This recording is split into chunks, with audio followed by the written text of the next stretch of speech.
Dr. Srinivas Rao, Yes, sir. you are on the line. Yeah. You please leisurely take the session. Yeah. Today we Don't have be- plenty of time. Don't be in hurry. Yeah. Not like the previous session. Yeah. Previous Huh? session, in fact, there was no time at all for us. Now leisurely you please explain, Yes, exactly. because the scholars will take meticulous care in listening. Yes, exactly.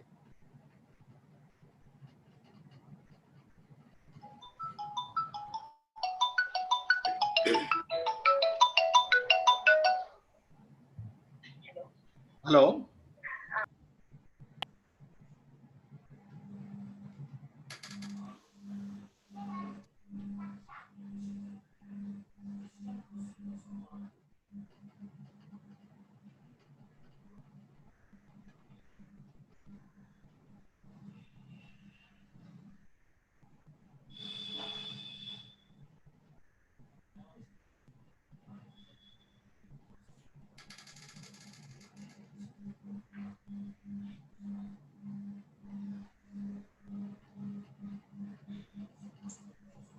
I hope you will share the screen after 5 minutes. Oh, okay, no problem. First, I will have some interaction. First you show the face. Yeah. And then After 5-10 minutes, then I will share the PPTs. 5 minutes is enough. I'll go a bit more than that. If it is not 5 minutes, Ah. out of tempo, it will go 10 minutes, 15 minutes. Yeah. That will go. That will be there. That's why it should be restricted. So that will be there 10 to 15 minutes, 10 minutes maximum I will restrict to the interaction without PPTs. Then I will move on to slides. No, people may think that, oh, there is no PPTs. If you are No, going I on, will announce it. if you are going on a talk or speak, people may think it. that, oh, there are no PPTs, so it is a boring like that, they may think. So therefore, speak for 5 minutes, then immediately jump to the PPTs. Up to 10 minutes I will speak, sir, without PPT. Then I'll move on to the PPTs. Hello, Malyadri sir, I'm Sirisha here. Shall I ask Savita madam to start the session? Yeah. Yeah, Savita madam. Oh, okay, madam. Can start. We can start. Okay, sir. A very warm good morning to one and all. On behalf of TSWRDC Warangal West, I, N. Sabita Devi, lecturer in commerce, feel it as my privilege to invite today's resource person, Dr. Kankipati Srinivas Rao, Associate Professor of Commerce, Vivekwardhini College of PG Studies, Hyderabad. Special invitee, Dr. P. Malyadri, ICSSR Senior Fellow, Center for Economic and Social Studies, Hyderabad.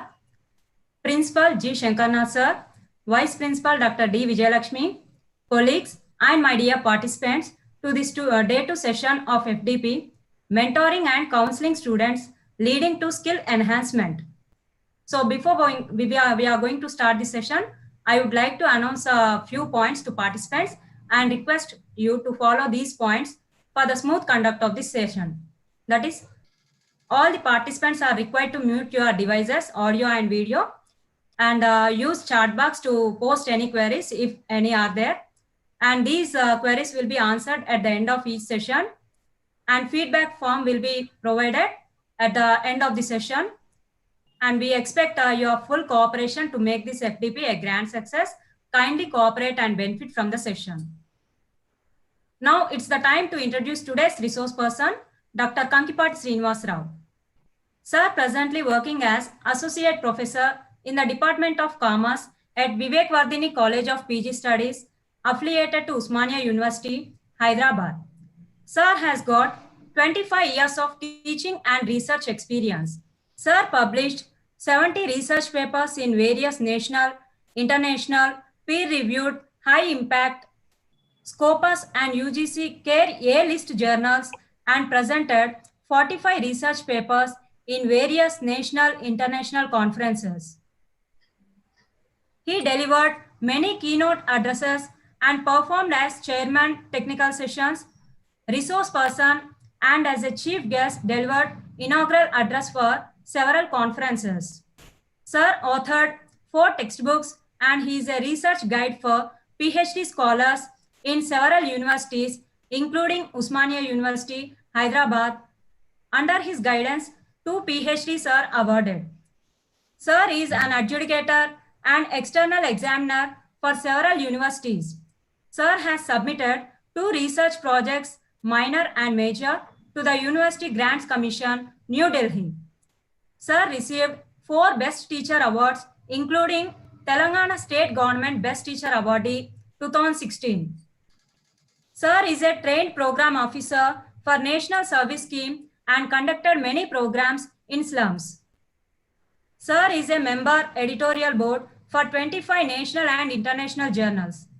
Sir is a mentor BOS, Commerce, Usmania University, and he is a member in several professional bodies. He is a resource person for various universities such as IGNOU, Ambedkar Open University, Annamalai University. He worked as examiner, chief examiner, and question paper setter for various universities, autonomous and affiliated colleges. His current research interest includes banking, finance, CRM, rural development, skill development, marketing, entrepreneurial development, and HR. Sir visited several countries such as Malaysia, Thailand, Bangkok. This is a brief profile of Dr. Kankipat Srinivas Rao. Once again, we welcome you, sir, for this FDP today's session. Now I request Srinivas sir to take over the session. Thank you. Thank you, madam. Am I you, audible? Yes, sir. Yeah, okay, very good. Thank you, Dr. Savita madam and Dr. Sirisha madam and respected principal of the college. It is a privilege for me to share my knowledge on this today's topic. For giving me this opportunity from your college, I deeply thankful for your organization and your principal sir and organizers of the seminar, and I really grateful to all of you. Now, I thank all the participants, whoever is participating in this webinar, and I hope all of you have the knowledge. All of you will participate in this knowledge sharing. Whatever inputs that I have in my mind, I would like to share with all of you today for this session. Now, let us move on to the topic today, mentoring counseling students towards skill enhancement.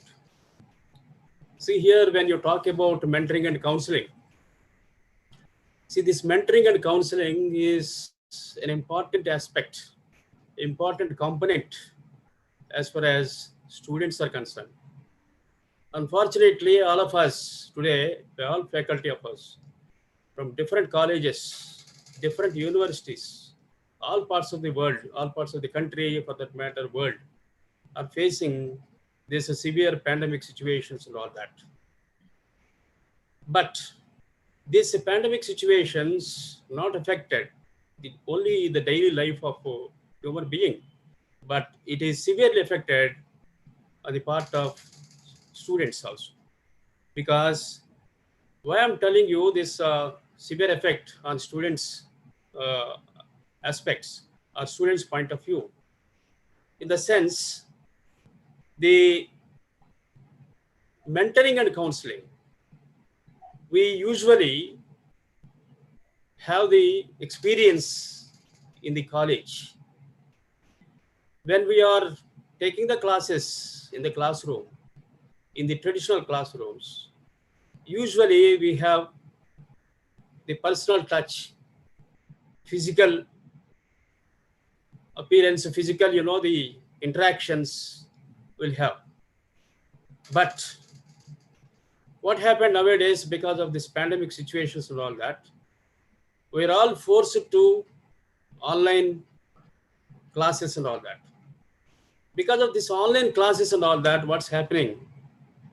We are missing the students face-to-face interactions are missing. Their behavioral attitude, the observation of behavioral attitude of the students are also missing. And the personal inspection, supervision on the students also widely missing. So that is the reason, the mentoring and counseling are also severely affected. That's what I told. So mentoring and counseling will be very effective when we have a personal touch, physical, the interactions, face-to-face interaction. Then we'll have the better mentoring and counseling can be done. To my knowledge, mentoring counseling is a part of curriculum. It should be made as a part of curriculum. Why? Because it's not that the faculty only should go on deliver the lectures and should go on confined to the syllabus completion and all that. Apart from that, you have so much other responsibilities also as a faculty. In the sense, we need to complete the syllabus. It's a part and parcel of our duty and responsibility. I agree. But at the same time, we need to see the holistic development, holistic approach of the student, that we need to develop and create an intention, attitude we need to develop in the minds of the students or student community, among the student community and all that. So that is why it is possible when we have traditional classroom situations and all that. Of course, we are all conducting the classes through online and all that, but we know some of the students, the second year, first year and PG students, we know some yet of the students because of the previous year, their attachment and all that, we know about them. But when freshers are coming into the enrollment and admissions, then we will not have the touch with them. So the point is here, we need to develop. Why I am explaining all these things means we need to develop a holistic development, growth. We have to ensure in the students' behavior, attitude, psychological aspects, behavioral aspects are very important, and these things influence the student for his growth and development. In the sense, these behavioral and attitudinal activities or aspects are not developed, we cannot bring out the skills innerly. Hidden skills will be there in every person. No student is useless. All students are unique on their own.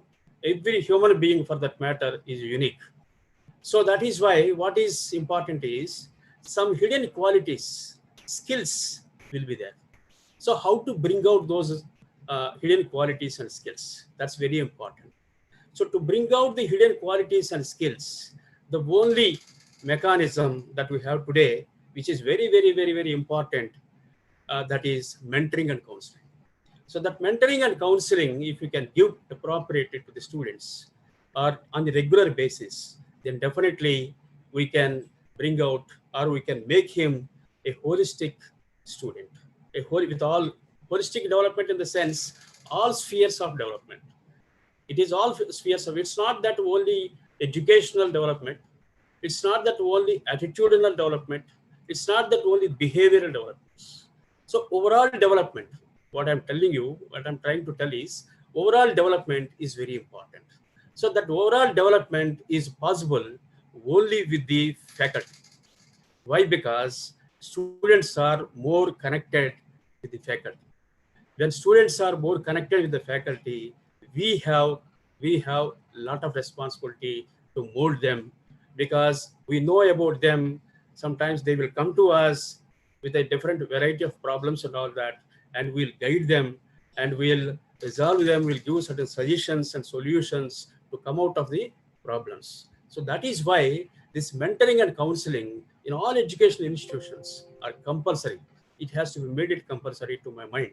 So that is why incubator centers are to be established. So nowadays in the government of Telangana, under the able leadership of Chief Minister Professor Chandrasekhar KCR, under the Ministry of KTR, sir, information and communication under that ministry, incubator centers are established in various areas in educational institutions, in the universities. Incubator centers are established. Why? Because the purpose of incubator center is students have a lot of the ideas, and those ideas they want to share with they want to discuss with the concerned people or somebody else, whoever motivates them, whoever promote them.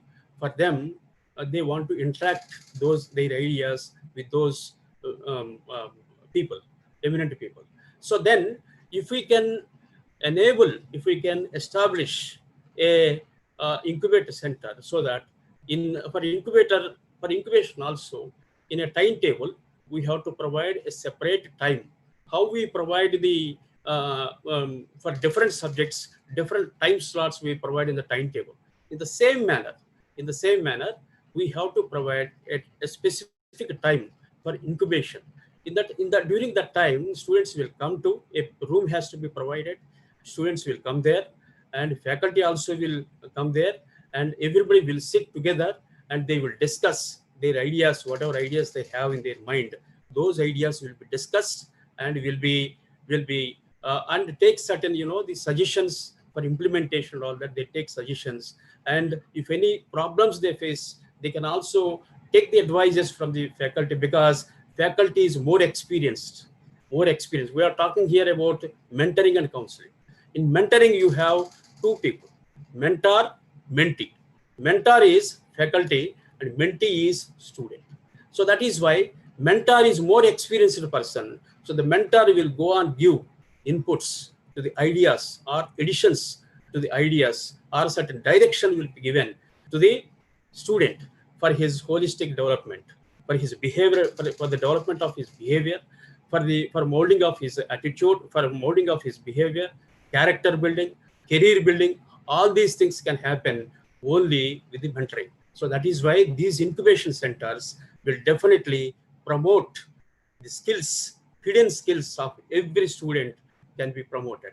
So that is why this topic we have chosen, and they have asked me to give a lecture on this mentoring and counseling. I said okay. So whatever ideas I have, I will just share with you. My ideas I will share with you, and at the end of the session, you can also, if you want, if any participant wants to add some of your ideas, you can add, or some of questions if you have, you just pose on to me, to the maximum possible of extent of my knowledge. I will try to solve I will give you the answers for those questions and all that. At the end of the session, let us provide some 15 to 20 minutes of time, and we'll I will welcome all the participants to share some of your knowledge and ask some questions, and like that the session will conduct effectively, right? So what I would like to tell you is session should be live. So that is why at the end of the session, I'll give you the chance. The organizers will give you the chance. You can also interact with me and let us discuss some of the issues that you are facing and all that, and you are encountering with your students in your universities, in your colleges. All those things let us discuss at the end of the session. Just 10-15 minutes we'll end of the session. We'll discuss all those things. Now let us come to the situations. Another 2 minutes I will complete it, and then we'll go into the slides. Now, so we talk about the holistic development and all that. And here, yes, am I audible? Madam, am I audible to everybody? Yes, sir, it's clear. Okay, right, thank you.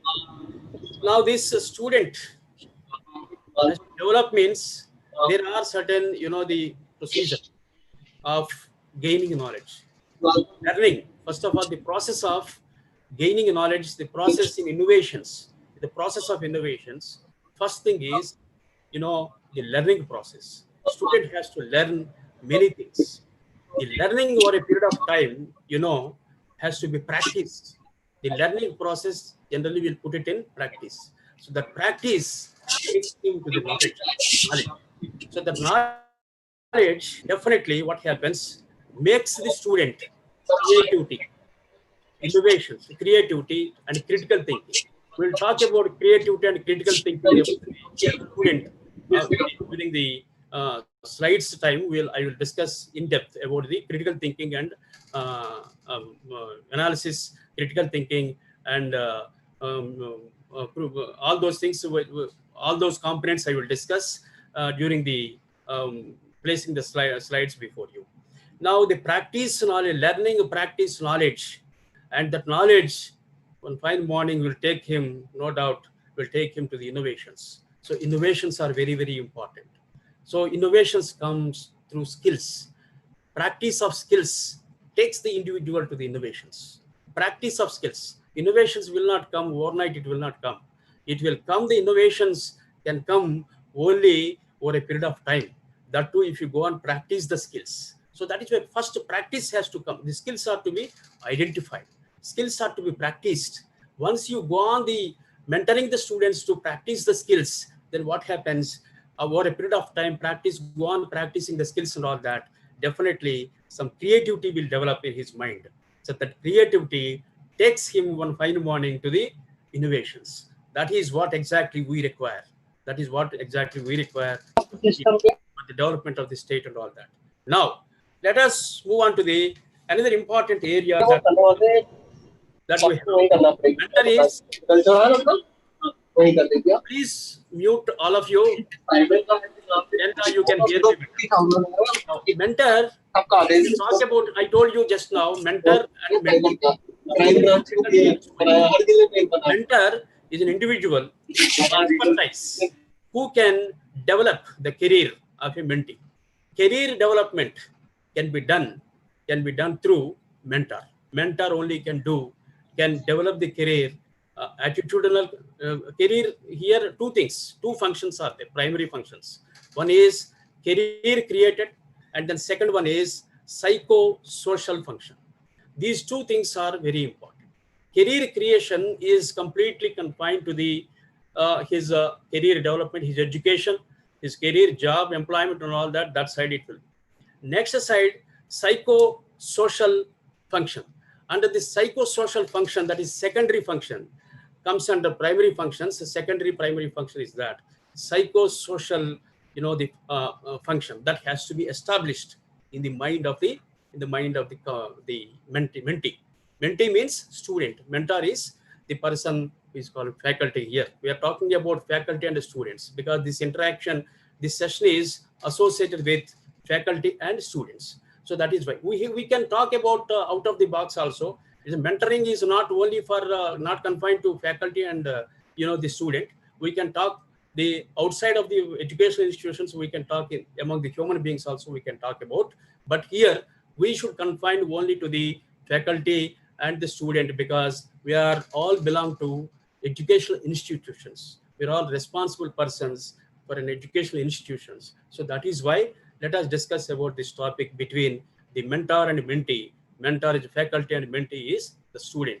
The relationship we'll talk about in a coming period of time.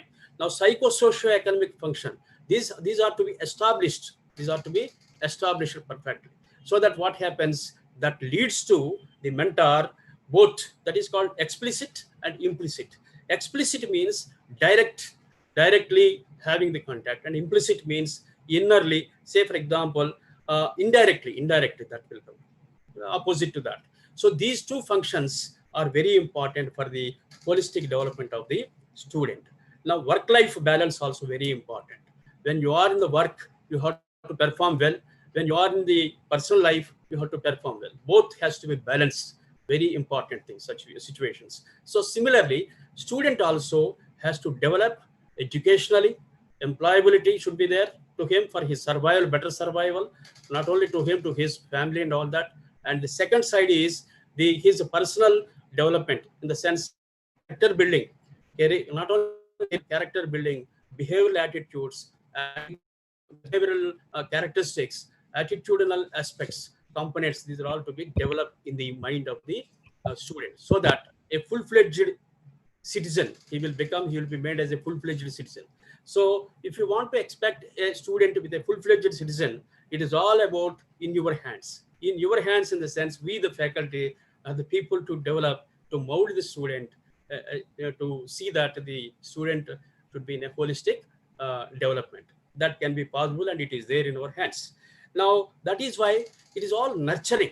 In the process of nurturing means the mentor, as I told you just now, he will go on give the information, good behavior aspects, conduct, characteral aspects. He will go on support, he will go on advise as a coach, as a counselor, as a common man, as a friend. Also, he will go on give this information to the mentee. Excuse me, Dr. Srinivas Rao. Yeah. Your PPTs are not there. Yeah. I will just start the PPTs. Just this is only a preliminary introduction. Then I will go into the PPTs. People are waiting for PPT. They are sending messages. Let me continue, please. So this is about the systems that we have to follow. Now there are PPTs. Don't worry about the PPTs. PPTs will be there. I will show you. Without giving the introduction of a particular aspect, we cannot directly, if we throw the PPTs on your face, it will not. It doesn't look nice. So that is why some introduction part I have to give. That's not my intention. Kindly bear with me. So this information should, once you understand about the meaning and all that, then PPTs I will place before you, and you will go on discuss about the PPTs. Nothing to worry about it. Now, please bear with me for another 1 minute. So now the nurturing is very important. So the student has to nurture with his the behavioral aspects with the mentor, so that it will happen effectively. The student will be made effective. So that is about the introduction, what I would like to place before you about the mentoring and counseling. Counseling, how these mentoring and counseling will take the student to the overall development and all that. Okay, the counseling I told you, but simple one sentence I'll tell you about the counseling. Counseling is for a particular problem. It is confined to a particular problem. Once that problem is solved, then the counseling will be finished. So counseling, that's why what I'm telling you, counseling is a part of mentoring. Mentoring is a broader area. Counseling is a part of it. Now let us move on to the slides so that you can see all the slides effectively and you can understand in a better way through my explanation. I hope, I'm confident, I'll give you the excellent inputs to you, and all of you can understand well. Now, please bear with me. I'm going to share the screen now.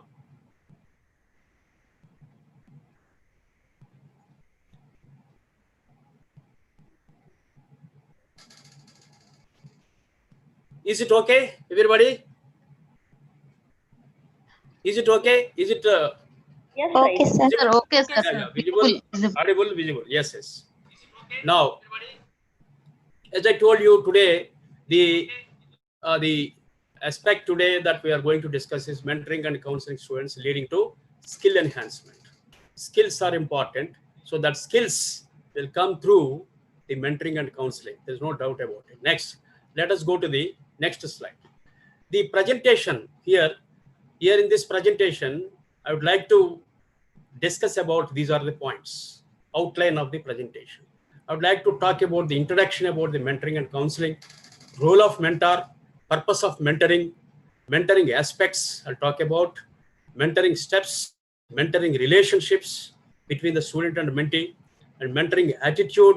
All these things we discuss. Not only that, principles of mentoring, and you have mentoring skills and mentoring class management strategies and mentoring key success. These are all related to mentoring. And as far as counseling part is concerned, effective counseling we'll talk about, and counseling activity we'll discuss about, and then core counseling skills, and you know the stage modeling counseling. This is the outline presentation that we are going to discuss, these are all the things that I'm going to present before you and to share my knowledge. Now, next, when you come to this introductory part, as I told you in the just a few minutes back, as I mentioned you, mentoring is informal, long-term relationship. That's what I told you. Mentoring is not short-term. Mentoring is a long-term in the sense. What do you mean by long-term? Long-term means you should, as a student, as a faculty, you need to observe the student for a longer period. You cannot estimate or assess the student for a small, in a short period of time. You cannot assess him. You can assess to some extent, but if you want to know about his behavioral, attitudinal characteristics, his complete characteristics and behavioral aspects, if you want to know about or assess him, it will take some time. The faculty should have a touch with him, a continuous touch with him personally also, not only as a faculty, as a student, a personal touch should be there. That is why it is a long-term relationship between mentor and mentee. These are the two important things. So long-term relationship, which tells us about the mentoring. Now counseling, as a counseling part, when you come under that, is only opposite to that, a short period. What I told you a few minutes back, I mentioned, it is only a problem, confined to a problem or confined to a situation. Once you find the solution for a particular problem or for a particular situation, if you find a solution, that will be closed. So the mentoring will be closed. Mentoring will not be, counseling will be closed. Once the counseling is over, then the problem, the student will come out of the problem and he will continue his life without any problem. So that is why mentoring is a continuous process. Counseling is only a problem-oriented and a situational-oriented aspect. Which one? Counseling. Now, ideological aspect, as I mentioned previously, just a few minutes back, ideological, psychological, environmental aspects promote education. These are all very important. That's what I told you, holistic development of the student. So under holistic development, these are all components will cover. Ideology of the student has to be observed, supervised, monitored. And then psychologically, how he is behaving. See, some of the students, they will not show interest on certain subjects. So as a faculty, as a mentor, we have to understand, we have to go to them and we have to ask him personally, what is the problem that he's facing? So once we identify the problem with the student, why he is not following it, a particular subject or particular not cope up with the particular aspect, why he is not able to follow certain things, that we have to ask him personally. And then once the mentor knowing about the situations or problems that he is facing, then mentor accordingly mentor can give suggestions or some advices to the student. Then he will come out of it and he will be on the track again. Now, so these are all environmental aspects also. He's not only the college environment, college atmosphere, his friend's atmosphere, not only that, his relationship with his relatives, his domestic environment, all these components, will be influence the student. So student will be influenced not only one particular component. So these are all ideological, psychological, environmental aspects. All these things will influence the student to promote in the education and for the development of the growth of the student towards his career and all that. Now, mentoring, as I told you, as I mentioned previously, guides skills, knowledge enhancement, competitiveness. So this mentoring always, because it's nothing but a motivation. What he doesn't know, he knows everything, but innerly some inhibitions will be there in his mind. So that is why these inhibitions should be wiped out. This is possible with the mentor. So that is why skills, the motivation has to be done. Motivation has to be given on a continuous basis. So that is why then the skills will come out. The motivation, he will get motivated, and that motivation leads him towards the skill enhancement and all that. So that skill enhancement takes him to the competitive spirit.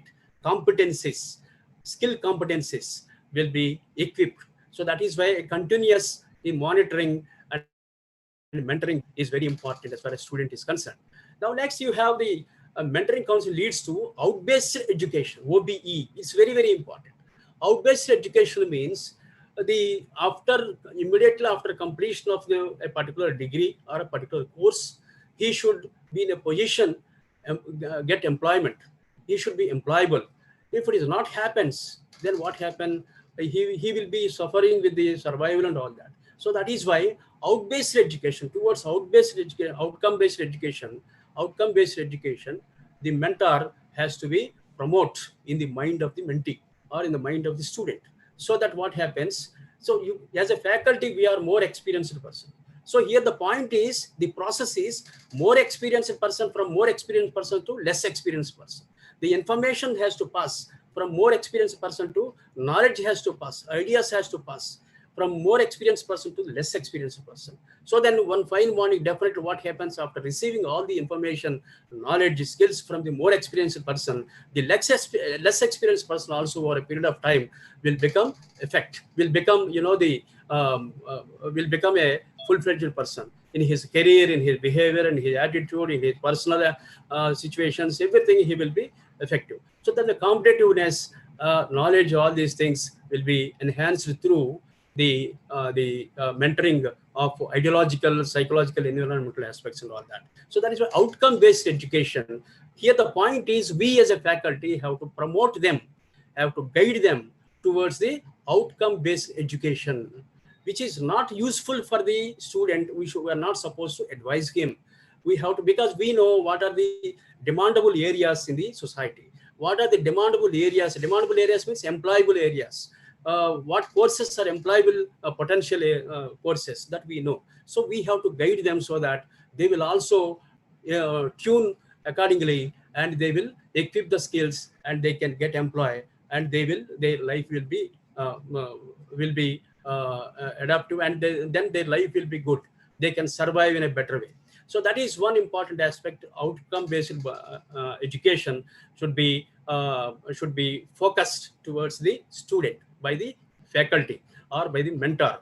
It's not that only regular courses, some certificate courses also will be there. Certificate courses, in addition to the regular courses, certificate courses which are important to the student for getting him employability. So those courses we have to tell them, we have to inform them, and we have to guide them, we have to track them so that they will take the training of those courses and get the certificates, and that will be advantage for him for getting employment and all that. That is why OBE is very important. Towards that, the faculty or the mentor has to guide the student towards the OBE, outcome-based education. That's most important.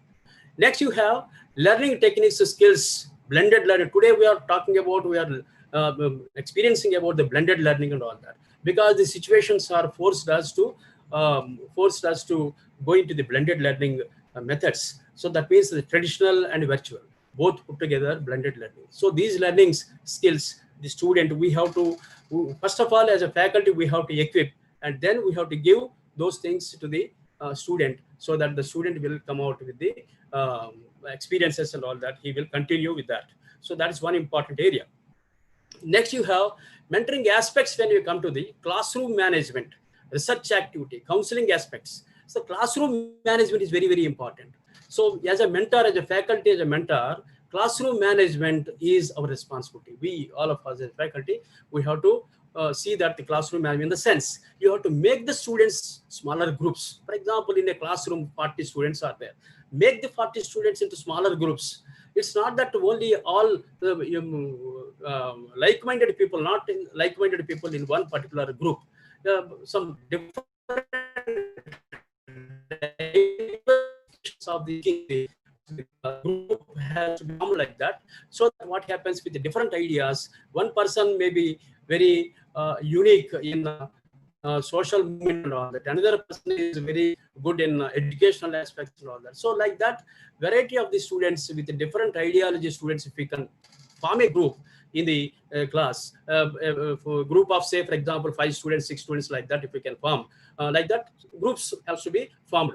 Depends upon number of groups, depends upon the strength of the class. So once you form like that, what happens? The competencies will improve. The ideology will be transformed. will be transferred from one person to another person.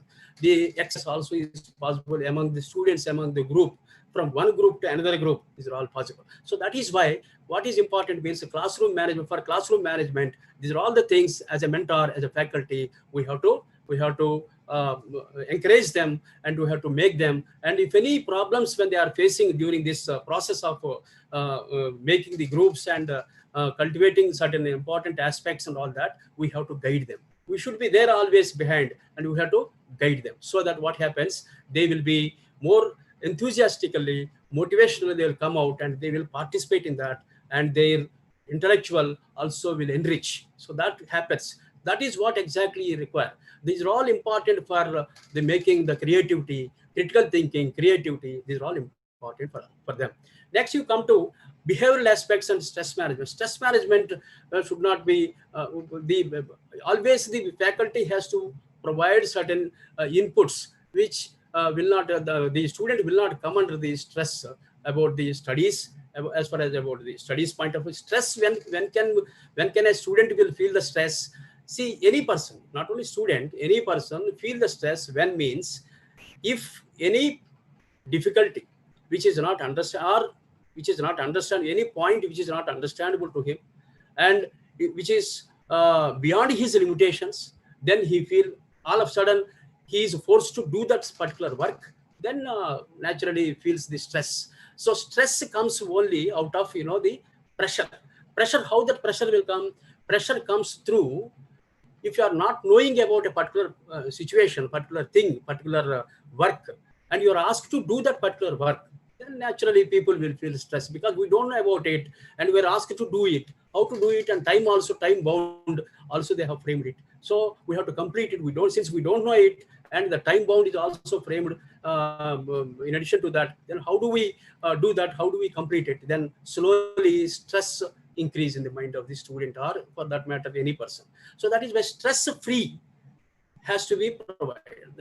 Stress-free establishment has to be made. This is the responsibility of the mentor only. So that is why a congenial atmosphere, a happy atmosphere, friendly atmosphere has to be created in the classroom. This is all will come under classroom management, behavioral aspects, and out of stress, how the student have to come. All these things will be taking care about the mentor. Now, counseling, communicate, confidence in difficulties. That's what I told you just a few minutes back. I mentioned it's a particular aspect. This is only a particular aspect which can give. The counseling is only for a particular aspect, particular situations, particular the problems confined. Once it is the solved, once that problem or situation, difficult situation is solved, then that will be over, and he will again come onto the track. Daily his daily activities he will concentrate without any problem. Now let us move on to the next slide. Role of mentor. Here we can tell the mentor in separately.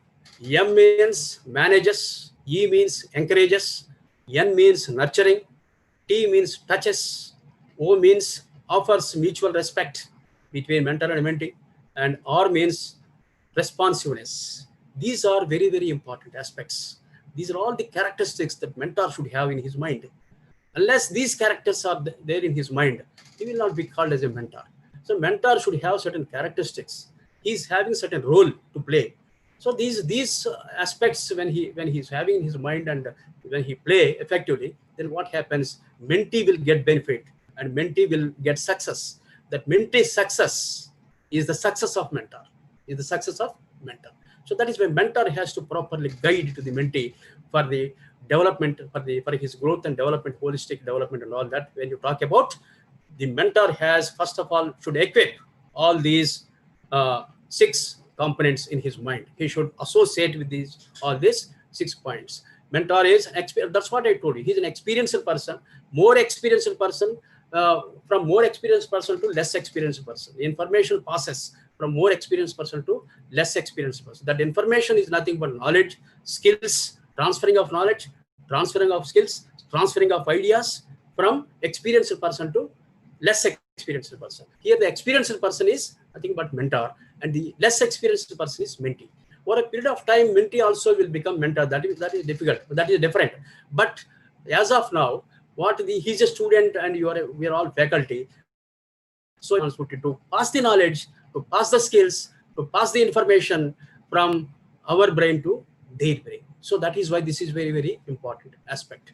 And similarly, you have character, career building with continuous support and all that is very important. Close relationship has to be maintained. Mentor is not only maintaining close relationship with the mentee, and he has to maintain the relationship with his parents also. He has to go often to the students, meet the students' parents, and then only he will come to know about the clear information about student and all that. So that is why a relationship, it's a bondage between the student and the mentor. It's a bondage between the student and the parents, the faculty and the parents. So this bondage has to be firm. So then only he can understand why all these things should be done, because to understand the student effectively, correctly, to understand the student correctly, these are all the things that mentor has to practice. Otherwise, mentor doesn't know about in-depth of the mentee or the student. Now, not confined to syllabus completion, we have already spoke about it. I have already spoke about it. Inculcate out-of-box thinking is very, very important. Out-of-box thinking means you are not supposed to confine only to the completion of the syllabus and all that. Out-of-box thinking means beyond the education, beyond the curriculum and all that, you have to motivate the student how he has to come up in the life. What are the chances, what are the opportunities that he's having in today's society and all that. Mentor has to know it first of all. He should equip that knowledge, and then he has to pass that knowledge to the mentor. This is an important, the process of mentoring from mentor to mentee, from faculty to student. Not only that, fulfill skill deficit requires. It's not I told you, I mentioned you, no skill deficit in anybody. Everybody is unique. Everybody is intelligent. Everybody has got their own, the confidence levels and all that. But sometimes what happens, they will be under a depressive situation because the inner the skills will be, they don't know that they have the skills. Innerly they have the skills, that somebody has to touch it. So that when somebody touches and remembering him, the skills that he's having, then definitely he will rejuvenate and he will come forward and he will do it. And that person will become an excellent person, excellent citizen of this country. So that is why these are all the aspects. That is why I told, it's not that mentoring and counseling is not a small issue. It's a very complicated, very comprehensive aspect.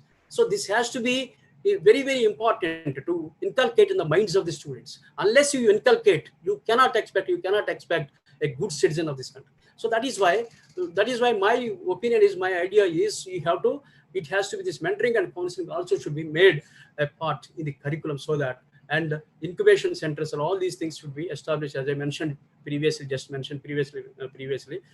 that will help the student to come up in the life and not only enable to goal achieving and all that. Now, next, we move on to the next one, purpose of mentoring. Why this mentoring is important? What is the objective of this mentoring?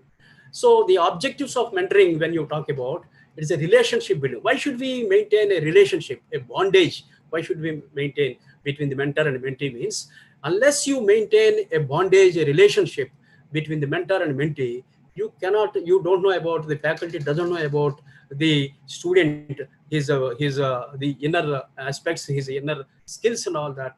The faculty doesn't know, then he cannot guide him, he cannot motivate him, he cannot encourage him. So that is why a relationship, a trust relationship has to be maintained. A good relationship has to be maintained. Mentors share own relevant experiences. It's not that some imagination should not be shared with the mentor, with the mentee. The mentor should always share his own experiences. His own experiences, if he shares that, what happens, he can listen it. He can trust the mentee, he will trust about the mentor. Otherwise, if you go on tell for molding the mentee, it will not work out.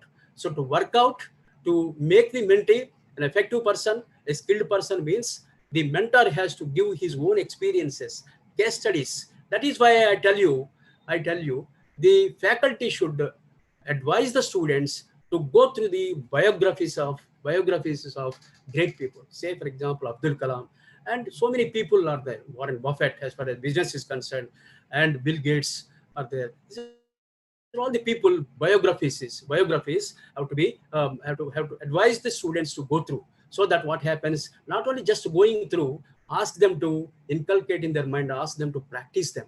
Even we also have to practice, so that what happens, our brain, our ideology will be rich, and we can make further rich. We can make it and reach their ideology and all that, and then that will helpful for their holistic development and all that.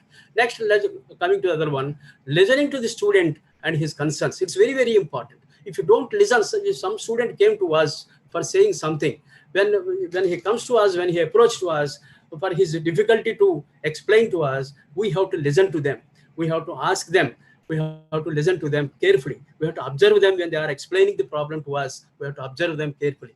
So these observations definitely, it's a trust building. It's nothing but a trust building between mentor and mentee. If you don't listen them, a student came to you for a particular problem, he's explaining, and you are looking here and there, then the student will not take serious. So that means student will understand that he is not serious about our problem. It is a waste of time to come here and to come here to approach him and explain my problem. Like that they feel. So that type of feeling should not be created among the student mind. So that is why one should listen. That is why mentor is a listener, a good listener. He should have a good listener. Once he listens properly, then the mentee will have a relationship, a strong relationship will be made, and that can be practiced. And the trust building is very important. Trust building is very, very important. So trust building from both the sides are important. It's not that one side, it's not that the mentor side and mentee side. The trust building is very important between the two. That only happens when it happens. So when you give your personal experiences, when you properly mentor him, when you properly guide him, advise him in difficult situations, that helps the student a lot for his holistic development and all that. It's very important. Mentor to make student not depend. It does not mean that what I'm explaining, it does not mean that mentor should not see always the mentee has to depend on him. It's not like that. Mentor has to make the student as an independent. It is also another important, the responsibility, duty of the mentor. So mentor has to make the mentee as an independent. It's not always some problems. When problems comes, he will come and take the advices and will also give suggestions and all that. Then it will be finished. But it's not that the mentee should always the ideology should not be like that to say the mentee always should depend on ours, and not like that. We are not supposed to think like that. So that type of the ideology first of all should remove from the mentor mind. So then a congenial atmosphere develops between mentor and mentee.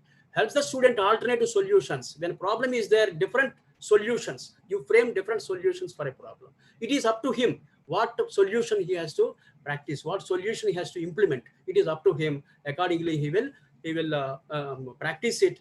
Convenience is very important here. If you just simply throw some 3-4 suggestions and solutions, which is not, and you ask him to implement the first suggestion, it may not be implementable for him, say for example, because his conditions may not be applicable for that. So in that situation, what happens? He will be in trouble. So that is why you give 3-4 alternatives and ask them whichever alternative is more suitable to them, ask him to implement it, ask him to practice, so that happily he will implement it and he will come out of that particular problem.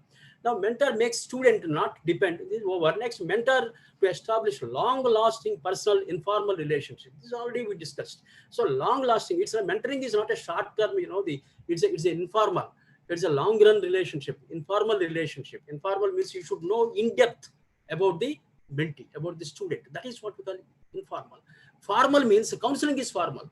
Counseling is formal. Counseling is formal means that's what I told you. It is confined to only a particular problem, but particular situation, difficult situation. So once you find the situation, problem or solution for that particular situation problem, that will be wiped out. That happens in the counseling. But mentoring is a continuous process. That's what in the beginning also I told. So it's a continuous process. Now let's move on to the next slide here. Now we have mentoring aspects. Mentoring aspect, task-oriented. Mentoring aspects, under that we have so many points for there. Task-oriented, professional development, good listener, empathy, creative, protecting mentees' self-esteem, generating alternatives, learning technical skills and knowledge. These are all, the aspects. So all these aspects, task oriented means you have to give a task as a mentor. You have to give a task to the students. Task means it's not a long-term task. Long-term objectives are different. Short-term objectives are different. Short-term tasks depends. Short-term tasks comes from the long-term task only. Long-term tasks are segregated into smaller tasks. So after segregation of the long-term task into smaller tasks, each smaller part of the task, you give it to him and ask him to complete so that the mentee will complete it effectively. All the tasks, if you throw on his face, he cannot do that. So that is why, as a mentor, we have to segregate the total task into smaller tasks and give each and every small task to the student and give some time, 2 days or 1 day, 3 days, like that. You give some time to him and ask them to complete, because it is a smaller part of task. He can complete it. Once completion of the smaller part of the task, then go for another task. So all these smaller parts of tasks are associated with the bigger task. So the bigger task to complete, if you throw at a time, he cannot understand it. So that is why you make it smaller parts. It is our responsibility as a mentor, and we have to see that the stage wise the work has to be completed. It is our responsibility and moral responsibility and duty for the mentor. Good listener is already we discussed about. Empathy. It's not sympathy. Empathy in the sense you have to understand. You have to understand carefully as a mentor. You have to understand the problems. You have to understand his personal problems or his situations and what are difficulties that he's facing. Towards his difficulties and situations, you have to understand them appropriately. Then he feels happy. So good listener. That's what I just mentioned few minutes back. A good listener, a mentor should have a good listener. And creativity.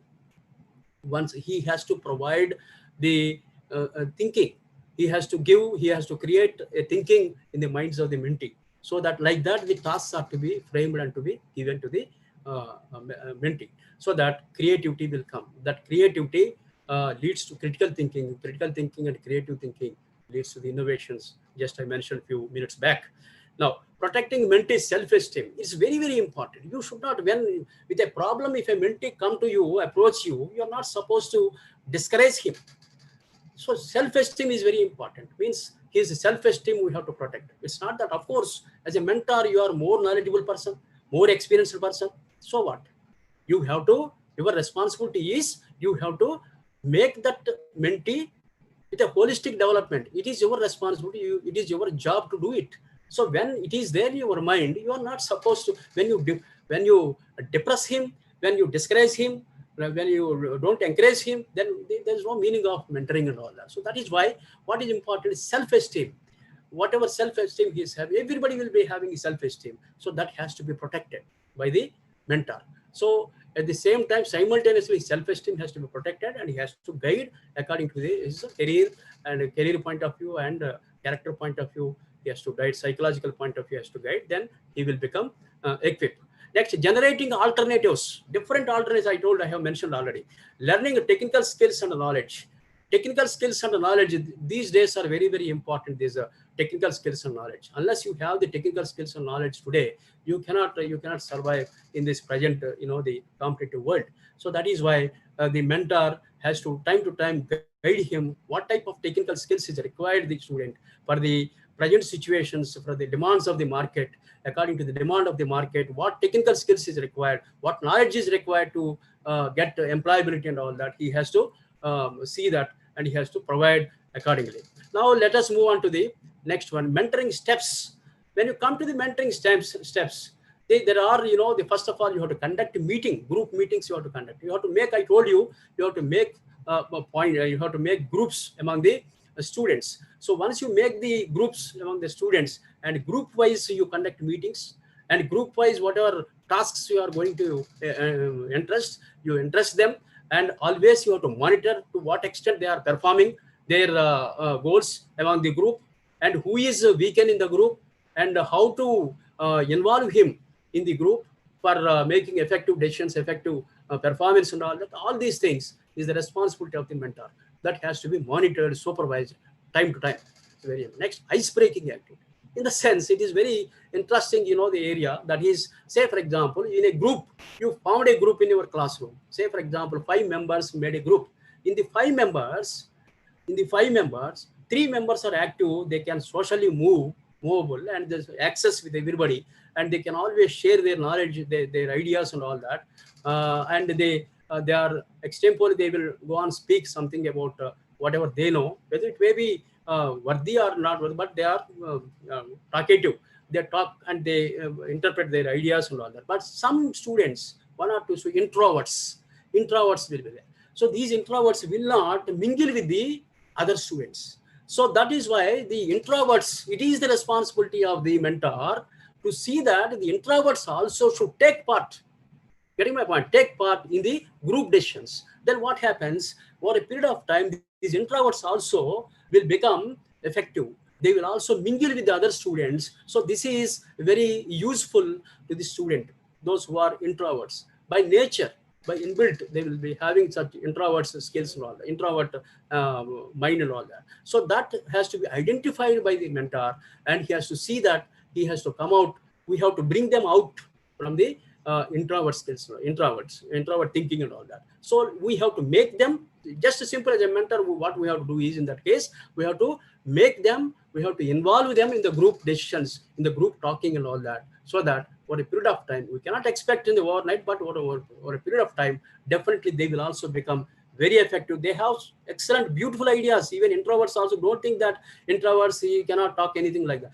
They also have beautiful ideas, beautiful skills, beautiful innovations in their mind.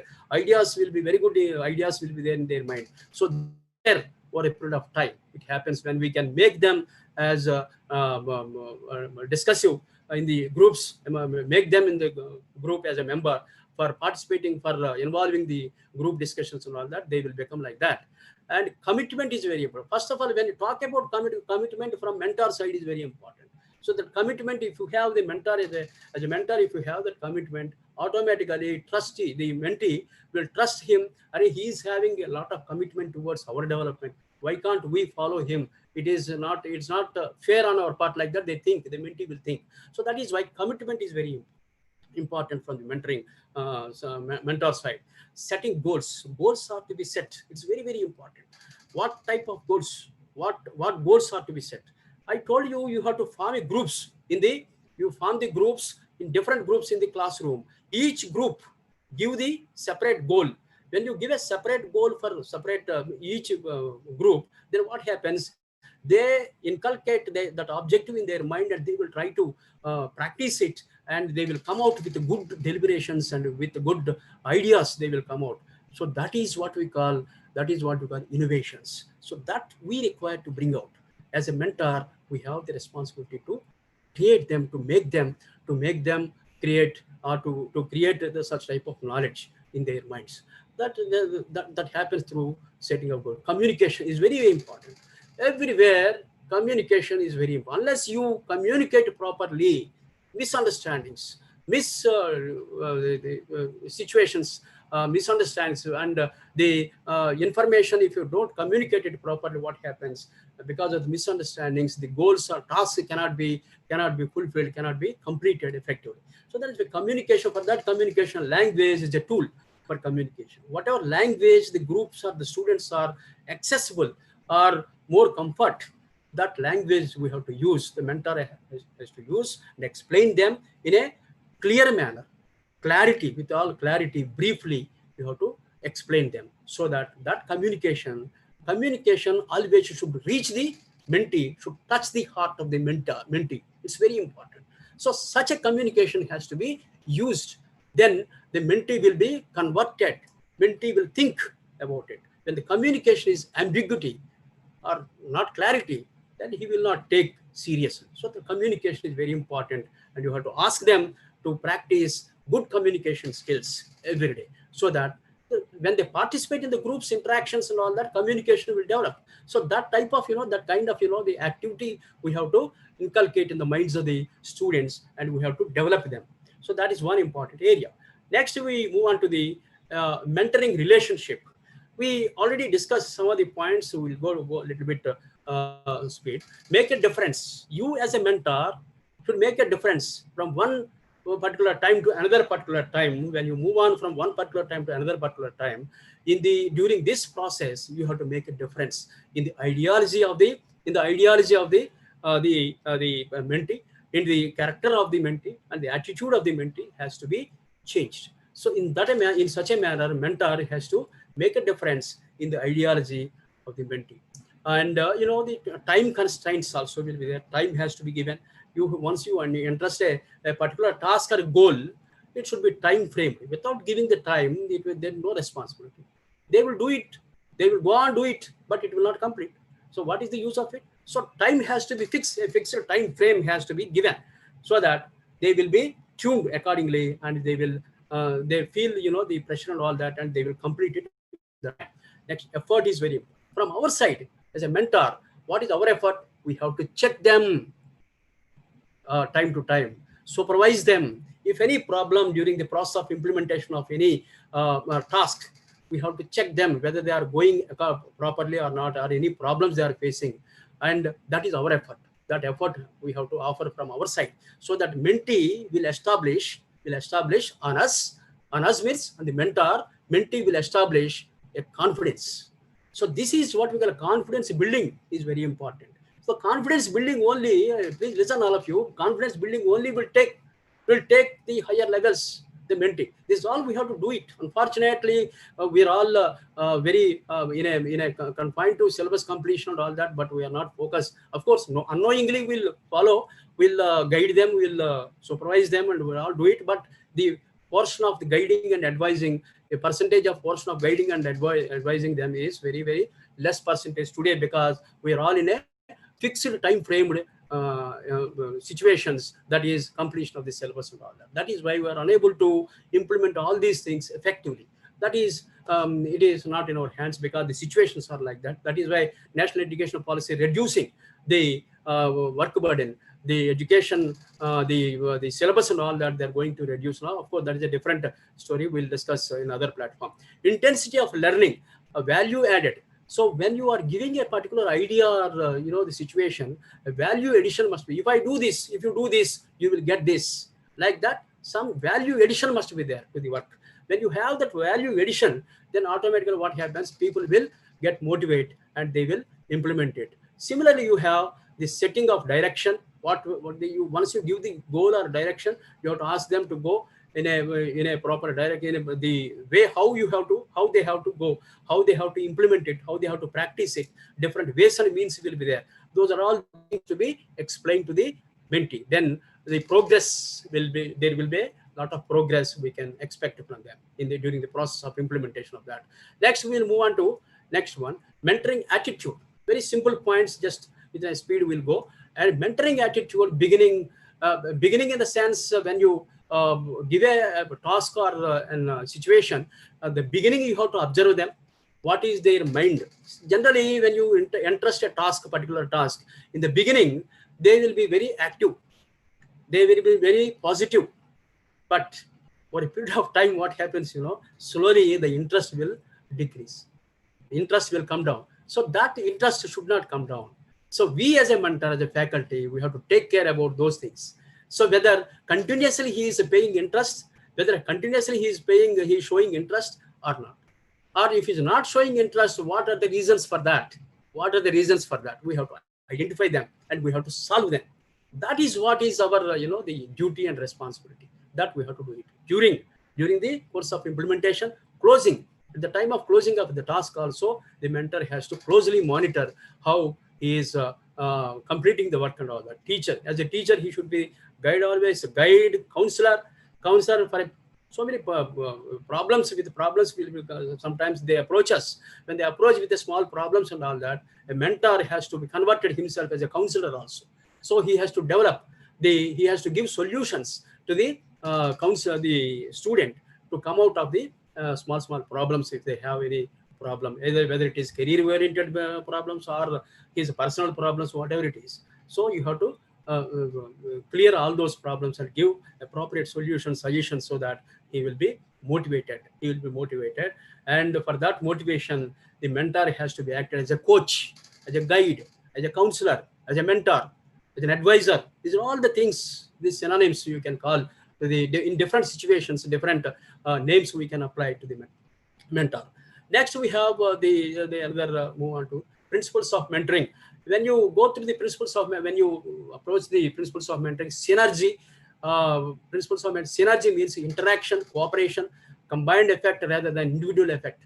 The combined effect, individually may do a little amount of work, but combinedly group point of view, when a group of people, group of the students, when they combinedly do a particular task, then it will be more effective, because so many ideas will be involved in that, more effective, and that will be more qualitative, and that will be more advantage to the students. So that is that type of environment we have to inculcate in their minds, and we have to see to practice them. Then the relationship, we already discussed, and the uniqueness. So that's what I mentioned a few minutes back. Every student, every human being is unique. He is for a special purpose. He born and brought up for a special purpose in this universe. So we have to do, and we have to come out. We have to perform those activities, whatever is entrusted by the God, and that we have to perform, and we have to do it properly. And so that is why uniqueness in the student's mind, every student mind is unique, and we have to inculcate the correct ideas, ideology, behavioral aspects, and all that once to inculcate in his mind, he will become with a skilled person and all that. Here, I just one clarification, Madam Savita, Madam, how much time can I take? Another, Madam, another 15. You can continue, sir. Okay, thank you. Another 15-20 minutes, I would like to complete it. Huh? Yes, Okay, sir. Yes. sir. Thank you. Now, mentoring skills, listening activity. Under that, listening activity is very important.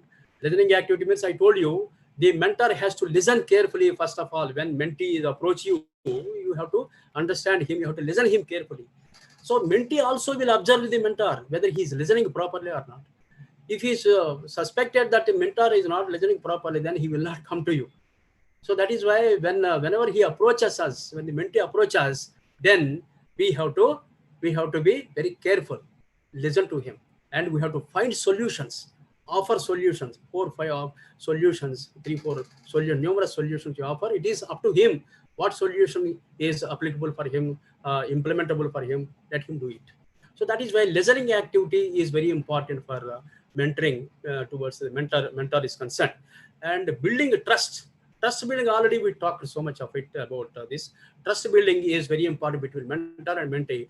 Building the trust is very important. Building the trust, when it builds, so you have to listen. The mentor has to listen. The problems are to be solved, and time to time he has to guide. He has to help him. All these things over a period of time, a big bondage will develop between the mentor and the mentee. So that happens. Ability to encourage. You should have the mentor. We're all experienced people. Since you are all experienced people, there are generations now to come up, and you have to give your ability, your knowledge, your skills, and all that. You have to guide them properly, so that what happens, that will create an ability in the minds of the mentee, and that will create him as a good citizen and a full-fledged human being. Holistic development, when you talk about providing corrective feedback. It's not that always a mentor will go and talk something and will go and guide them, advise him, but once in a while, mentor has to take feedback about the mentor, about him. So how I am telling you, whether my advice are properly touching you or not, whether my advice are properly useful for, are you able to apply them properly or not, any difficulty of implementation of my advices and all that can be take the feedback from the mentee time to time. So that is one important aspect that the mentor has to keep in his mind always. And you have the providing corrective feedback, that's over. Inspiring, he should always inspire the mentee, because the purpose is only to upgrade him, to make him a more knowledgeable person. That is the main intention of mentor. So that is why he has to inspire him. That is why I told you just a few minutes back, I mentioned mentor has to ask the mentees to go through the different biographies of great people, so that all those biographies, great people biographies, is what happens, inspire the mentees, so that they can change their attitude and behavior and their ideology, their thinking. All those things will be changed, and accordingly they will also practice in their daily life to come up in the life. No, developing capabilities and managing risks. When risks comes, problems go on come. When risks comes, it's a part of life. Risk is a part of life. Whenever risks are facing, comes to him, then he has to face it. How to face the risk, how to come out of that risk, how you have to manage the risk. These are all the things, skills, the mentor's responsibility to guide him properly on a situation basis and a problem on a time basis. You have to they have to guide them. And similarly, you have the managing risks. So that is a good motivator. I told you already, good motivator means he has to motivate a small task. When a mentee is completed a small task, we have to, the mentor has to appreciate him, pat him. What is wrong in that? What is lost to him? A mentor, it is his duty, responsibility. Yes, you did well. You did well, and you go do it like that. You have to praise him, so that what happens, he will be motivated and he will move forward to his career effectively, so that helps him to become more skilled person. And introspection, the mentor on his own has to introspect whether I am guiding properly or not, whether I am giving proper inputs to him or not. These are all the things, whether the student is taking proper inputs from him, whether it is useful for him or not. All these things, the mentor also have to introspect himself, so that this introspection takes him or change him towards the right directions and all that.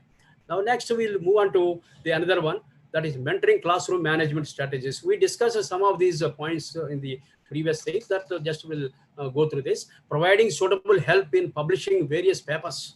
Papers means you have an idea, mentee is having an idea in his mind. You ask them as a mentor, you ask them to write it on a paper, and that paper has to be processed. As a mentor, you process it, you make changes in that, and see that it should be published, so that once it is published, once, twice, thrice, 3, 4 papers are published, these ideas are published in various journals and publications. When it comes, then the mentee thinking, his creativity also will develop.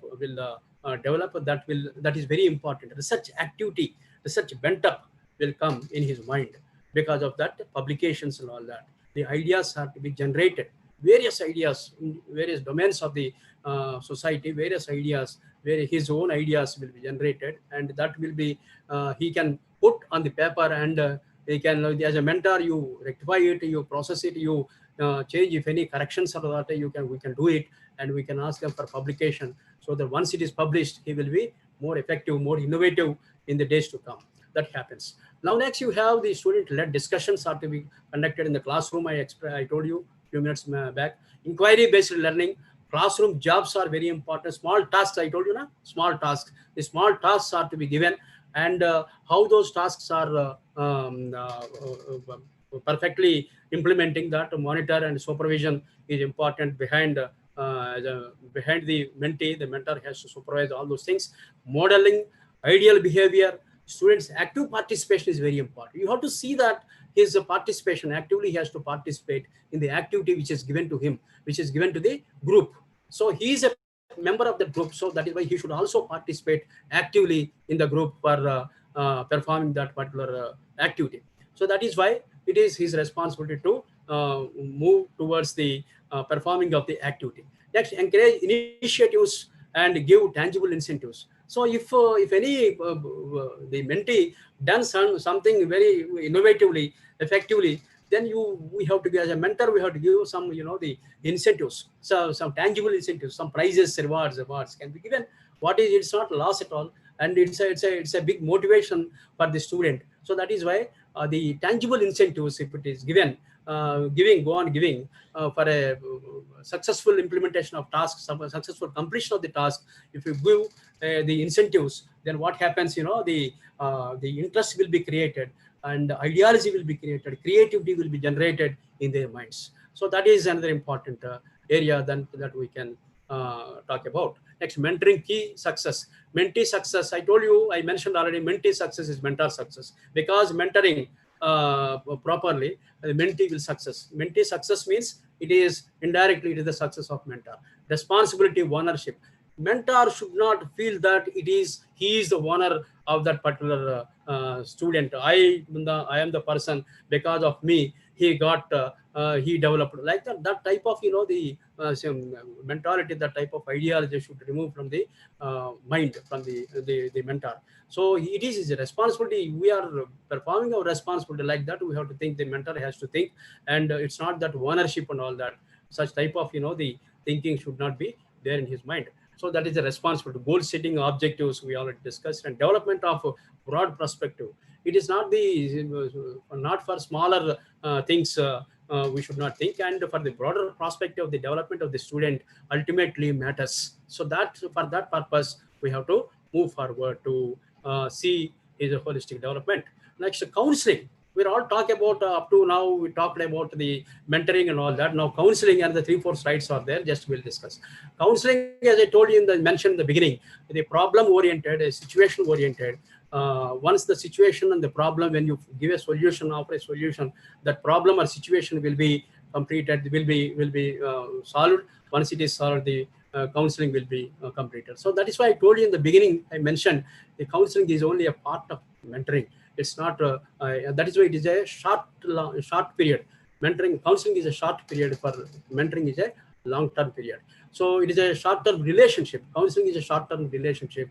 It's a few days for solving the problem. If you have a particular problem where a student comes to us, then we have to ask him the way how he is explaining the problem and all that, his mentality, his attitude, all that we have to observe them accordingly. His background and his environment also we have to discuss with him, and accordingly appropriate solution, if we give, that problem will be solved.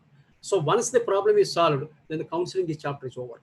So, but mentoring is not like that. It's a continuous process. That's what I told you. Counseling is a part of mentoring. Mentoring is a long relationship, informal relationship. Counseling is short-term relationship, formal relationship. That's what very important. Understand, all of us.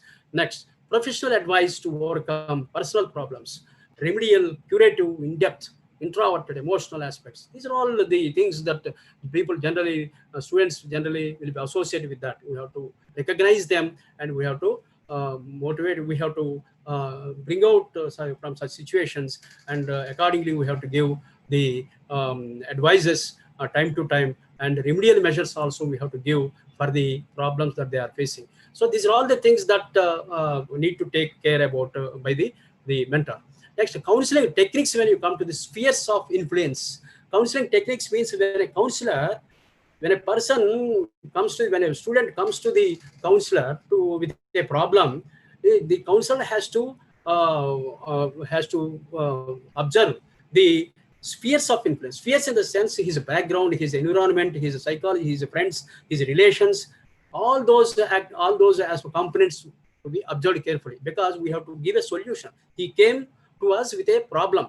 When he came to us with a problem, we have to give an appropriate solution. So how do we give solution? Just like that, we cannot offer a solution. So we have to offer a solution, means we have to give a proper solution, means for remedial, curative, we have to understand his influential aspects. What are the influential aspects that he is facing for that particular problem? What are the influential aspects? Environmental, friends, relations, and his wherever he is associated, acquainted, all those things we have to understand carefully. Let it be taken 3, 4 days, 5 days to solve the problem, but a concrete solution must be given, must be offered to the student, to the person or client. Then only he will come out of that problem. Next, you have the counseling techniques, spheres of clarifications. Clear clarifications should be given. The problem offer, the solution, whatever you offer, that a clear-cut solution, clarification must be there. Full clarity must be there. Then it is very simple. Student expectations. What student is expected if he approaches us with a problem? What is his expectations? That also we need to take the advice from him. We need to ask from him, and accordingly we have to give the suggestions and remedial measures so that it will be effective for him. Confrontation, the facing situations, how he is facing situations. What is it? So by facing situations, we can understand, through interaction, we can understand him, whether the way how he is dealing with the things. So that we can understand. And next, similarly, congruence, agreement, harmony, all the, whether these inputs are there in his mind or not, how he is tackling all those things, we have to just check it. And accordingly, we have to give the curative or remedial measures to the students. So these are all the core conditions and all that we have to take. Next, we have purpose of counseling. The purpose of counseling, when you come across, the help realize the student's potential and help students understand himself, his weakness and all that, and the strengths and all that we have to identify, track him, the positive and the student's dynamic behavior. We have to track him. It is our responsibility to, because these are all very simple things, and we have to regularly, we have to apply before the student in the student behavior and to bring out a holistic direction. Now, track him, the better understanding environment around, encourage him to set goals for further improvement and all that. These are all helpful for the student. Next, we'll move on to effective counseling. These are all simple points only. Know your limits. The counselor should know what is his limits. He is not that the person came to him for to seek a solution for a problem. The counselor should not think that he is whole and soul because he came to me. I am only the person. I am only the ultimate source for him. Not like that. The counselor should not think like that. He should have his certain limitations. I can do this much for you. I cannot do beyond this. Like that, he should be clear. Clearly, he has to mention to the mentee, so that or the client or the student, so that he will have a clear idea about it, and accordingly he will plan for his solving the problem and all that. Clarity, your role as a counselor. What is your role? What is the limitations of your role? That has to be clearly should be placed before the client. Otherwise, the student. Otherwise, what happens? He may imagine some other things, and you can do everything for him, and he can nothing to do with him, and he always depend on you. It's not correct. The counselor has to make him as an independent, and ask him to do the measures or remedial curative measures, whatever he is offering, has to implement him. And meanwhile, while implementation process, he will come and he will take whenever further suggestions to be modifications can come, and he will give the accordingly the further measures and suggestions he can go and give. That's not a problem at all.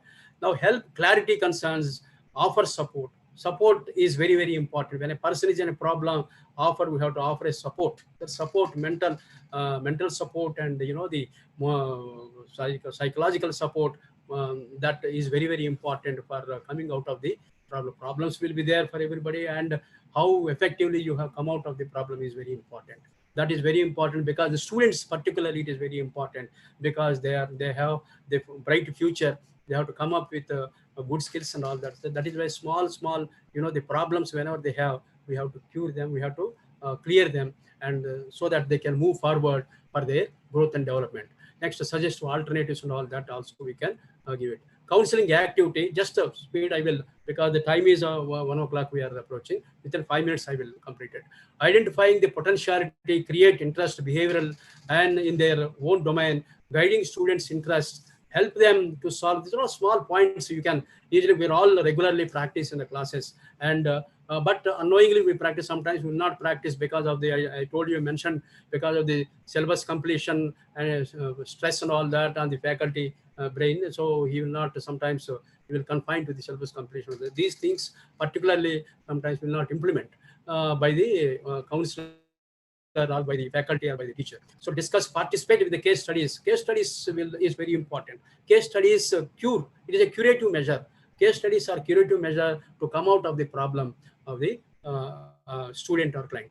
Mingle with the students, observe their attitude, behavior, remove the negativity. Negativity is very important. Negativity is the whole problem for creating the problem.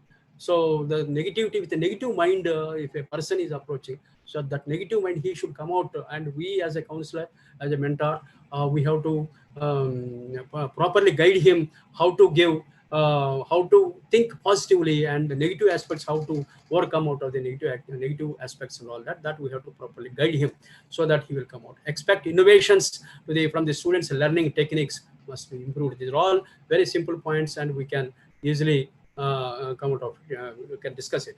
Next, career counseling and guidance. Mentor interventions help the mentee to sort out confusion about what career path. Career paths are very important. We have to give a clear picture.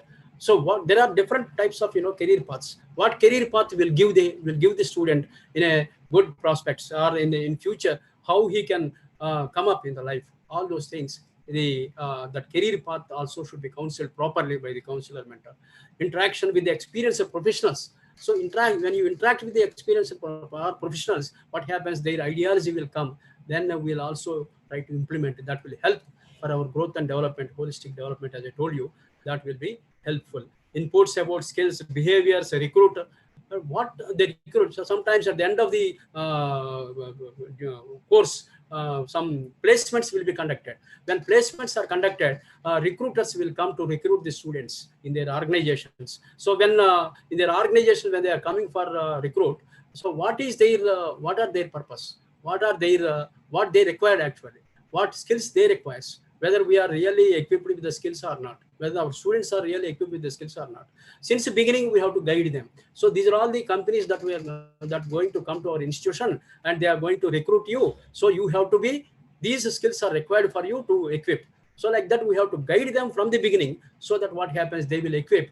Once they come to the institution for recruitment, and these our students will be fully equipped, and they will be selected without any problem, without any difficulty. So that is what important, that counseling has to be done. Next, we have last slide, not but the least, the stage model counseling. We have exploration in the sense here, three types of the stage modeling counseling.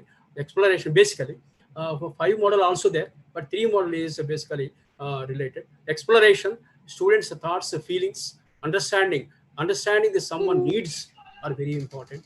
The action plan is very important. Just theoretically, orally, if you tell that whatever you express, that has to be implemented.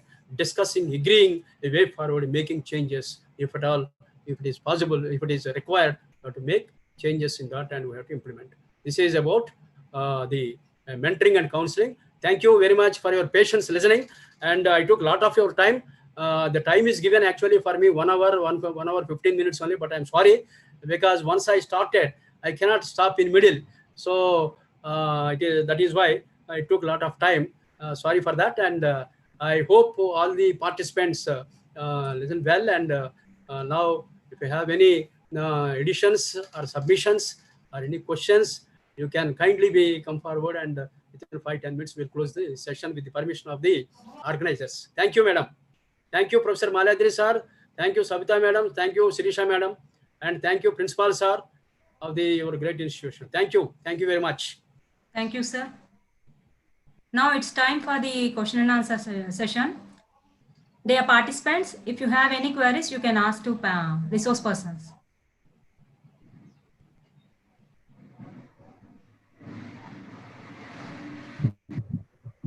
If anybody wants to submit something, if anybody wants to add, you can add, no problem. Sir, good afternoon, sir. This is Dr. Sharma from Visakhapatnam, sir. Oh, very good. Thank you. Very nice session, sir. Very nice session. For every faculty, it is required, sir. Thank you. Thank you very much. Thank you very much for your thanks a lot. Session, sir. Thank you, sir. Thanks a lot. If you want to add anything, kindly you can add, sir. Anybody can add, no problem. I will also learn from you. Dr. Rao. Sir, please. You have given wonderful inputs to the faculty members. Sir, thank you, sir. For the dissemination of facts and ideas, opinions to the students, undoubtedly. Sir. But it is all offline. Yeah. You discussed at length, and you talk about at length at offline. In the case of offline. Now we are facing a pandemic situation. Yes, exactly. How the relationship between mentee and mentor? Could you throw a light on it? Yeah. See, as I told you, as I mentioned in the beginning, with your permission, let me tell you, as I mentioned in the beginning, since we are all forced to online today, so that is why it's not that even in online also, we may be missing personal, the physical, face-to-face interaction. but through online also we can interact with the students. So that is why it's not that 35 minutes or 45 minutes, 50 minutes a class. Some 10 minutes or 5 minutes, we have to allot separately a 5 minutes or 10 minutes time for mentoring certain things, for the completion of the course, for a career point of view, for their character building. All these things, of course, they are very far away from us. They are somewhere, and we are in our home, and they are their respective homes.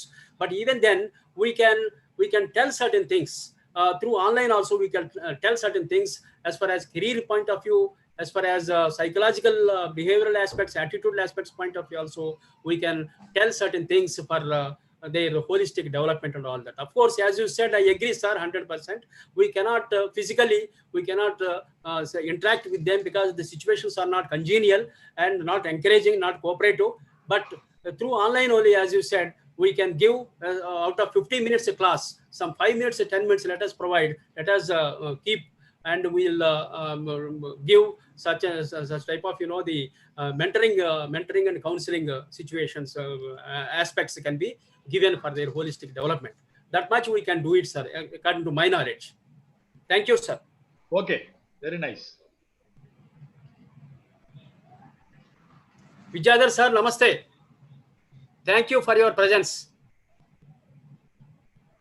If anybody wants to add something, it is an opportunity for me also to learn from you people, because we are all after faculty members and highly knowledgeable persons, and it is an opportunity for me. If you add something, I can also learn. It is a platform that I can learn from you, and if you want to add something, you can also add kindly. Good morning. Good afternoon, sir. I'm Archana Shah from Hare Krishna Women's College. Oh, nice to meet you, madam. Nice to talk to you. Yeah, I have attended the entire session, and it's a very need of the hour. We can feel that students need guidance. Yeah. Definitely, they have lots of information with them, but guiding them in the right direction matters a lot and shapes their lives. Yes, exactly. Yeah. Sometimes there are students, in spite of continuous efforts with them, there is no change. Absolutely. There is no change in them. Absolutely, absolutely correct. Yes. Because they definitely are under various influences around them. Exactly. Especially the friends and the technology. Yes, exactly. So, what you have told and you have identified, observed, because we are all faculty, we naturally observe all those things, and it's really we share a very limited time with them. But we have immense influential capacity over the students, sir. Yes. So, what are the innovative methods where we can still touch them? See, sometimes I feel immediately we may not get the results. Yes, correct. That's what I told you. Sorry. It's a relationship. That's what I told you. It's a relationship. It's a bondage for a longer period. Mentoring is not a shorter period. It's a longer period. It will take for a period of time only we can expect the result. Maybe sometimes they pass out also, and then the realization comes. Yes. So as teachers, I think it's an immense responsibility to shape up the community with these students, sir. Yes, exactly. So, I'm really very thankful for your views which you have presented. I 100% agree with you. Thanks for your observations. Thanks a lot. That's a pleasure, sir. That is, we are actually with the same community. So let it be the urban areas or the rural areas of students. But they need the proper guidance, and for that, teachers should be properly aware of all these things. Yes, exactly. Sometimes teachers also need guidance, sir. They are becoming cranky. Correct. They are becoming patientless. And students point out the faults of teachers also. Yes. So it's a immense responsibility on all of us, sir. Yes, exactly. Thank you very much, madam. Thank you for your submission and addition to my this thing. Your opinion is a value addition for my speech. Good afternoon, sir. Thank you very much. Thanks a lot. Yes. Good afternoon, sir. Dr. Srivastava, sir. Sir, good afternoon, sir. Good afternoon, sir. Thank you very much for your presence. Wonderful presentation, sir. Yes, sir. Particularly between the mentor and mentee relation. Yes, sir. Thank you. You have explained wonderful examples. Thanks a lot. It's all your inspiration. Thank you so much. And privileged to be a part of this program. Exactly. Webinar. Thank you. This is your inspiration. This inspiration is very important for me. I can move forward with this. Thank you very much for your inputs. Thank you very much.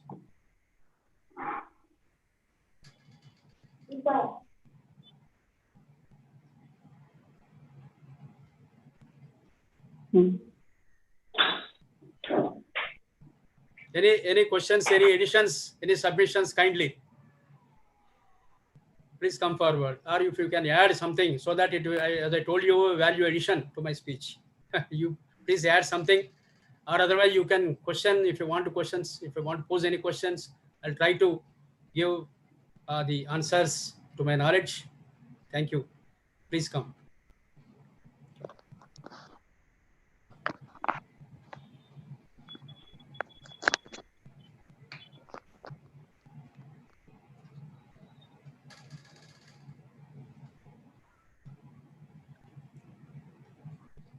I think, madam, no questions. I think so.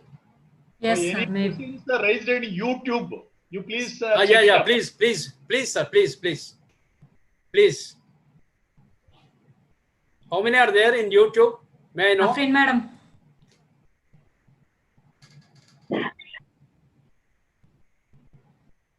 How many, madam?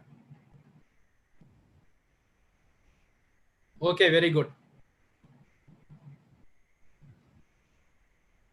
Very good. Any questions from YouTube chat box, please let me know. Okay. Thanks a lot.